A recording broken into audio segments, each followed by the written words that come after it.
Here with Northwestern State head coach Blaine McCorkle. The Demons getting ready to host Texas A&M-Commerce. Coach, let's go back, recap Stephen F. Austin real quick. Kind of learn the emphasis of a good start, not just within Southland Conference play, but within the framework of a 60-minute game, and lessons that were learned, but also lessons learned and adjustments that were made within that game. Yeah, definitely a slow start, and that was probably the most disappointing thing is that you got your conference opener against your most heated rivalry and you start slow. And I think that's probably a sign of immaturity within our program, part of the growing pains of rebuilding this thing from nothing. And a lot of guys need to kind of understand the importance of a game like that and what it takes to show up and win a game like that. And you can't just roll out there and play. So that was probably the most disappointing thing because it definitely was something that was emphasized. The value and the intensity and the meaning behind that game. So once we did settle in, there were definitely some bright spots. Those things are encouraging, but we definitely have to get off to a faster start moving forward for sure. Part of that could be attributed to the fact that you were without a lot of the starting lineup from injury reasons. Now it's next man up as it always is, but when it comes to that, I mean, that's got to be the mantra you have, and it's some of the guys that have taken that opportunity, they've been given and run with it. Yeah, well, it's definitely a next man up mentality, and we've talked about it before. Here in the last few days, we were without 10 starters going into the game, and 2 guys that we decided to move on from the program. But when that happens, you would hope that guys would be more excited, because that's what guys are working hard for all year is to get that opportunity. When that opportunity comes, you have to be ready. So you never know when that day's going to come, and when it does, you got to take advantage of it. So hopefully, that's some lessons learned from some young guys that anything can happen at any time, and things happen fast in our game, and things change in a hurry, so you got to stay ready. One of the guys that did take advantage of that opportunity was Tai Moore. Yeah. 3 catches, 2 for first downs, and 1 that if he was maybe about 1.5 inches taller, he's got a 3rd first down. But that's a guy that's got a just double legacy, whatever you want to call him, for both his parents being student athletes here.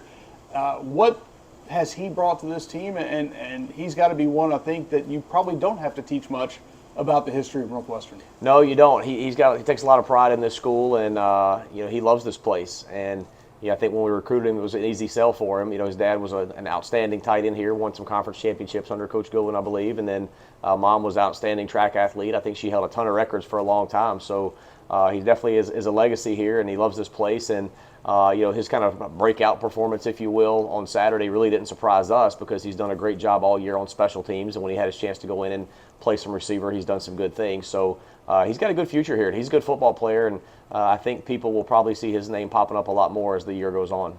Interesting note that Coach Norman Joseph, your offensive coordinator, Coach Glenn Moore, now he's Coach Tai Moore. That's right, yeah. So it shows how long that Moore name's been part of this program. Yeah, that's the neat thing, and that's, we kind of introduced the link to our team this past week, and that's one of the beauties of it, is that link ties all those years of Northwestern State football together, and Tai is one of a handful of guys on our team who is a legacy player here that it means a little bit something more to.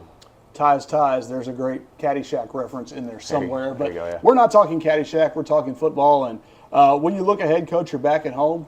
We've seen what the atmosphere has been like the first 2 home games for you. You've talked about it a little bit, but the importance of having that 12th man before we get to talk about Commerce as a whole, but the importance of what that home crowd has meant in the first couple of weeks at home. Well, it's huge. And, our 6 games, including 2 FBS games, I think we've had the best atmospheres in our 2 games at home of anywhere that we've been so far this year. And I think that's a tribute to or a testament to how much people care about Northwestern State football. With everything that we've been through here the last few years, and we've been struggling on the field, people are still showing up and supporting these guys, and the band's out there making a great atmosphere. And I would just encourage everybody, show up again this week. Don't fade away as the season goes on. Show up, fill the seats, be loud, encourage these kids. If you see something you like, cheer for them. If you see something you don't like, cheer even harder and kind of spur them on and help us get this thing back, because it is going to take all of us, and keep making Turpin Stadium a special place. It takes a lot of people, so hopefully everybody will be here Saturday at 2. You have a Texas A&M-Commerce team coming in that's very similar. From the non-conference schedule to where you are right now, a lot of similarities between the Demons and Lions this weekend. Yeah, there is. We're both searching for our first win of the year. That's probably the biggest win. We've played 2 FBS teams, 2 top 25 teams, a SWAC team, and 1 conference game. They've played 2 top 25 teams, an FBS team, a SWAC team, and 1 conference opponent. We've got 1 more game than them. But we're very similar tracks so far. Their scores have been a little bit better than ours. Their margin of defeat isn't quite as big.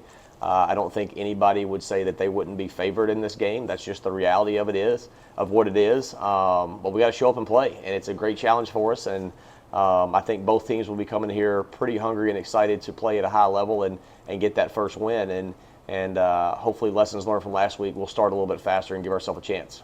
Well, especially coming back home. You play back-to-back road games, and now the rest of the year you won't play back-to-back. They'll rotate home and away the rest of the way. But those 2-game road trips kind of makes you, the absence, make the heart grow fonder for playing at home. That's right, and that's to my point earlier. Hopefully folks have missed us around here and want to see us back out there in Turpin Stadium, right over my shoulder there. And we'll be there Saturday at 2, so come check it out.